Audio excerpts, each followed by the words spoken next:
Mental math कक्षा 10। मैं हूं हरी सर और आप सभी बच्चे देख रहे हैं आपका अपना YouTube चैनल जिसका नाम है maths with Hari sir special Hindi medium के बच्चों के लिए। और इस सीरीज में हम कर रहे हैं चैप्टर नंबर 2 अध्याय 2 बहुपद। जी हाँ, बहुपद बहुत ही ज़्यादा इम्पोर्टेंट है। यदि आपको इस बहुपद से रिलेटेड कोई भी वीडियो नहीं मिलती है तो आप डिस्क्रिप्शन बॉक्स में से लिंक ले सकते हैं, या आप एक काम कर सकते हैं, लेफ्ट साइड में जब आप कोई भी मेरी वीडियो देख रहे हैं तो लेफ्ट साइड में मेरी फ़ोटो नज़र आएगी, उस फोटो पर क्लिक कीजिए, आप मेरे चैनल पर पहुंच जाएंगे। जब आप मेरे चैनल पर पहुंच जाएंगे तो ऊपर की तरफ आप देखेंगे वीडियोज या प्लेलिस्ट का बटन, ठीक है, तो वहां पर आप उस पर क्लिक करके भी आप उसको अन्य वीडियो देख सकते हैं। आइए करना शुरू करते हैं। तो यहाँ पर बच्चों देखो क्या कहता है प्रश्न नंबर 41 ये रहा आपके सामने। तो प्रश्न नंबर 41 कहता है बहुपद, यहाँ पर दिया हुआ है x की घात 3 घटा 5 x की घात 2 घटा 16 x जमा 80 के दो शून्यकों का अंकीय मान बराबर है। अंकीय मान बराबर है यानी दोनों अंक जो हैं वो आपस में बराबर हैं। जो अंक होंगे वो दो शून्यक होंगे और दोनों अंक आपस में क्या है, बराबर है। साथ ही लिखा है तथा वे एक दूसरे के ऋणात्मक है। ऋणात्मक का मतलब हो गया यहाँ पर एक जमा का होगा तो एक घटा का होगा, तो शून्य ज्ञात करो। तो शून्य हमें ज्ञात करने हैं, ठीक है। सबसे पहले यहाँ पर देखो हम क्या करने वाले हैं, यहाँ पर मान लेते हैं, माना पहला शून्यक, ठीक है, माना यहाँ पर पहला शून्यक। तो ये थोड़ा मैं एक्सप्लेन कर रहा हूँ ताकि आपको समझ में आ जाए। माना पहला शून्यक क्या होगा, यहाँ पर अल्फा मान लीजिए, ये अल्फा।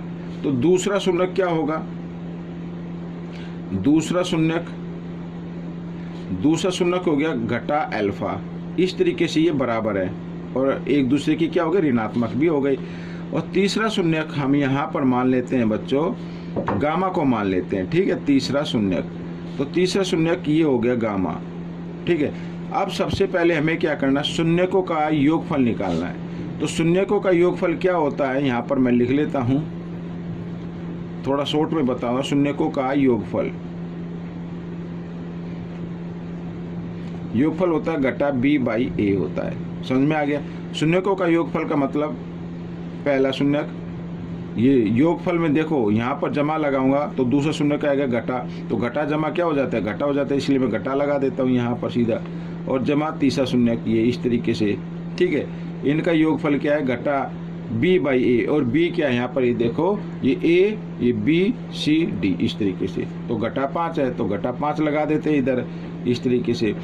और a कुछ नहीं तो एक अल्ले, और घटा घटा क्या हो जाएंगे, जमा हो जाएंगे। तो यहाँ पर मैं जमा 5 कर देता हूँ। अब यहाँ पर देखो ये घटा ये जमा, ये भी कट गए बच्चों। तो इसका मतलब गामा की वैल्यू आ गई हमारे सामने, ठीक है। अब हमें क्या करना है, गामा की वैल्यू आ गई, ठीक है। तो अब अंकीय मान हमें और निकालने हैं, तो ये गुणनफल में आ जाएगा बच्चों, a b c d, यहाँ पर ये गुणनफल होता है। आइए शून्यकों का गुणनफल निकाल लेते हैं। यहाँ पर मैं लिख लेता हूँ शून्यकों का गुणनफल, ये शून्यकों का गुणनफल, ठीक है। शून्यकों का गुणनफल क्या होता है बच्चों, यहाँ पर मैं बता दूं, घटा d बाई a होता है, ठीक है। और गुणनफल में यहाँ पर पहला शून्यक, ये कोई अल्फा मान लीजिए, गुणा दूसरा शून्यक, यहाँ पर ये मान लिया, और गुणा तीसरा शून्यक जो हमने गामा के रूप में लिया है, और घटा d क्या है बच्चों, यहाँ पर 80 है d, और a कुछ नहीं तो 1 मान लीजिए, ठीक है। अब इधर कर लेते हैं, तो अल्फा, इनको गुणा कर लीजिए, ठीक है। अल्फा को अल्फा से गुणा किया तो घटा अल्फा की घात 2 आ गई, और गुणा यहाँ पे गामा की वैल्यू हम निकाल ही चुके हैं, 5 है, तो इसकी जगह क्या लिखना होगा, 5 लिखना होगा, और घटा 80 ऐसे, ठीक है।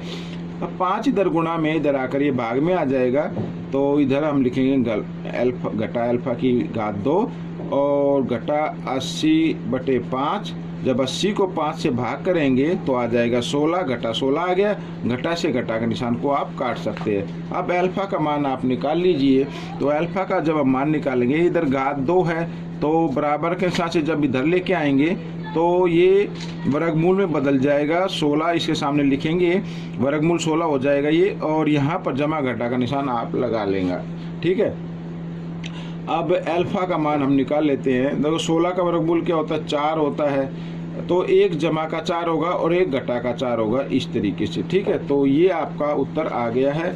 एक तो आ गया 4, ठीक है, एक आ गया घटा 4 और एक आ गया 5। ठीक है, ये 5 इधर आ गया था और 2 ये आ गए, तो अंकीय मान हो गए बराबर। ठीक है, तो अब हम करेंगे अगला प्रश्न, प्रश्न नंबर 42। तो प्रश्न नंबर 42 क्या कहता है, देखो, यदि अल्फा बीटा गामा बहुपद के शून्यक है तो हमें इसका मान निकालना है, जो यहाँ पर बहुपद दिया हुआ है। ठीक है, तो इसको हल कर लेते हैं। पहले अल्फा बीटा वाई का हमें क्या करना होगा, एलसीएम लेना होगा।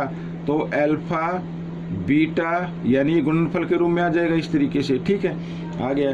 अब हम क्या करेंगे, देखो, जैसे हमने अभी और क्वेश्चन करते हैं तो उसी तरीके से इसको करना है। अब अगर इसको अल्फा बीटा गामा को अगर इसे भाग करे तो इसे तो ये कट जाएगा, तो बचेगा क्या, बीटा और गामा। तो यहाँ पर बीटा और गामा आ जाएगा। ठीक है, तो शॉर्ट में मैं आपको बताता हूँ, यहाँ पर बीटा है तो अल्फा गामा इधर लिख देना है आपको इस तरीके से, और यहाँ पे गामा है तो अल्फा बीटा लिख देना है यहाँ पर इस तरीके से। ठीक है, अब आप ये देखो दोनों प्लस के रूप में है।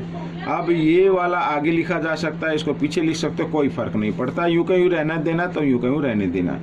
अब बच्चों देखो यहाँ पर, ठीक है, यहाँ पर आ गया ये, तो यानी जो हमारे शून्यक होते हैं, शून्यकों के गुणनफलों का योगफल जो एक बार में 2 लिए गए हैं, ठीक है, वो हमें लिखना है। और वो कहाँ पर आता है बच्चों, C/A पर आता है। कहाँ पर आता है, C/A पर आता है। यानी कि C क्या होगा, ABC, ये आ गया C/A। तो इसकी जगह हम क्या लिखेंगे, C/A। कुछ नहीं है तो 1 लिख दीजिए। ठीक है, अब ये आ गया भाग के रूप में यहाँ पर, तो ये भाग का निशान मैंने लगा दिया। अब ये शून्यकों का गुणनफल, शून्यकों का गुणनफल क्या होता है, D/A होता है, घटा D/A। तो घटा D/A, कुछ नहीं है तो 1 मान लीजिए। ठीक है, अब हम इसको लिखेंगे C/1 और यहाँ पर गुणा का निशान लगाएंगे और नीचे इस संख्या का हमें रेसिप्रोकल कर देना है, व्युत्क्रम कर देना है। तो घटा 1 ऊपर आ जाएगा और D नीचे आ जाएगा। 1 से 1 कट गया तो आगे घटा C/D। तो ये आपका उत्तर निकल गया। ठीक है, इस तरीके से क्वेश्चन हल करना है। अब आगे देखो, अगला प्रश्न भी कुछ ऐसा ही है। अगला प्रश्न क्या कहता है कि अल्फा बीटा गामा बहुपद, ये बहुपद दिया कि शून्यक है, तो हमें ये मान निकालना है। अब आइए पहले इसको हम क्या कर लेते हैं, हल कर लेते हैं। अल्फा बीटा, बीटा गामा और गामा अल्फा का हमें जब हम लघुत्तम लेंगे तो आ जाएगा अल्फा बीटा और गामा, ये आ जाएगा बच्चों। ठीक है, अब जब हम इसको अल्फा बीटा गामा को अल्फा बीटा से भाग करेंगे तो यहाँ पर क्या बचेगा, गामा बचेगा। ठीक है, इस तरीके से ये आ गया। और यहाँ पर तो शॉर्ट में क्या लिखा है, बीटा गामा लिखा तो यहाँ पर क्या बचेगा, अल्फा बच जाएगा। और यहाँ पर गामा और अल्फा लिखा तो यहाँ पर क्या बचेगा, बीटा बचेगा, इस तरीके से। अब ये देखो, यहाँ शून्यकों का योगफल आ गया। ठीक है, अब आप चाहे तो इसको इस तरीके से लिख लीजिए, कोई दिक्कत नहीं है। यहाँ पर अल्फा प्लस बीटा प्लस यहाँ पर ये गामा और नीचे ये अल्फा बीटा गामा। ठीक है, ये गुणनफल में लिखा हुआ है। अब ये देखो शून्यकों का योगफल आ गया ना। शून्यकों का योगफल क्या होता है बच्चों, घटा B/A होता है। घटा B/A, कुछ नहीं तो 1 मान लीजिए। और यहाँ पर ये शून्यकों का गुणनफल क्या होता है, घटा D/A होता है, 1 मान लेते हैं। ठीक है, अब यहाँ पर घटा B क्या है बच्चों, ये रहा घटा P। तो ये भी घटा है और ये भी घटा है। घटा घटा क्या हो जाते हैं, जमा हो जाते हैं, ये याद रखना। देखो एक बार फिर मैं बताता हूँ, ये घटा है, घटा B, और यहाँ पर B क्या है, घटा P है। तो ये भी घटा, ये भी घटा, तो घटा घटा जमा। ठीक है, इस तरीके से। और 1 अब यहाँ पर बनाना गुणा का निशान और इस संख्या का क्या कर देना, उल्टा कर देना है, 1 ऊपर आ जाएगा। अब D क्या है, ABCD। अब D भी क्या है, घटा का है और यहाँ भी D किस चीज़ का, घटा का। तो घटा घटा जमा हो गए, तो यहाँ पर क्या लिख देंगे, R लिख देंगे। तो P को 1 से गुणा किया, P/R, ये आपका उत्तर आ गया बच्चों। ठीक है, तो आइए करते हैं अगला प्रश्न। प्रश्न नंबर 44 क्या कहता है, देखो यहाँ पर आपकी स्क्रीन पर है और इसको थोड़ा मैं ठीक कर देता हूँ। ये देखो, अब कहता है बहुपद 2x की घात 2 घटा 4x जमा 5 की ग्राफ को बनाने पर आकृति के शीर्ष के निर्देशांक बताओ। ठीक है, शीर्ष के निर्देशांक बताने हैं। अब बच्चों इसका एक फॉर्मूला होता है, वो आपको याद रखना है। ठीक है, इसका एक फॉर्मूला होता है, वो आपको क्या करना है, याद रखना है। तो फॉर्मूला क्या होता है मैं आपको बताता हूँ। घटा b बटे 2a और दूसरा होता है घटा यहाँ पर d बटे 4a। ठीक है, इस तरीके से। अब देखो घटा b क्या है हमारे पास, a b c। b क्या है, घटा 4 है तो घटा 4 लिखेंगे इस तरीके से। और 2a क्या है, 2 है तो 2 लिख दीजिए। अब घटा घटा जमा यहाँ पर 4 बटे 2 दूनी 4, 4 एकम 4 तो 1, ये आ गया। एक निर्देशांक तो यानी आ गया 1। ठीक है, दूसरा d। अब सबसे पहले हम d निकाल लेते हैं बच्चों। हम सबसे पहले क्या निकालेंगे, d निकाल लेते हैं। तो d क्या होता है, b की 2 घटा 4 ac होता है बच्चों। ठीक है, ये तो आपको मालूम होगा। अब b क्या है, यहाँ पर घटा 4 है, घटा 4 को 2 बार गुना करेंगे और घटा फिर 4a क्या है, 2 है और c क्या है 5। ठीक है, इस तरीके से। तो 4 को 2 बार गुना किया 16 आ गया और 5 दूनी 10। ठीक है, 10 चौक 40 तो यहाँ पर घटा 40 आ गया। और ये घटा जमा घटा जब घटाएंगे तो आ जाएगा 24 और वो भी आएगा घटा का। ठीक है, क्योंकि बड़े नंबर के सामने घटा है। अब बच्चों ये आ गया। अब हमें क्या निकालना है, घटा दूसरा निर्देशांक निकालना है। तो घटा का निशान लगाए, d का मान कितना है, घटा 24 है तो घटा 24 लिख दीजिए, ब्रैकेट डालिए, क्योंकि दोनों साइन अगर आमने सामने आते हैं तो एक को ब्रैकेट में डालते हैं। तो 4a का मान क्या है, 2 है तो 2 लिख दीजिए। अब यहाँ पर घटा घटा जमा तो 24 आ गया और 4 दूनी 8, 8 एकम 8। अब 24 को भी भाग दे देते हैं 8 से, 8 तिया 24। तो दूसरा निर्देशांक क्या आ गया, 3 आ गया बच्चों। तो ये आपका उत्तर बन गया। ठीक है, अब हम करेंगे प्रश्न नंबर 45। प्रश्न नंबर 45 मैंने लिखा नहीं है तो मैं आपको मेंटल मैथ में से ही आपको बताऊंगा कि प्रश्न नंबर 45 क्या कहता है। ये देखिए आपके सामने है प्रश्न नंबर 45। ये रहा।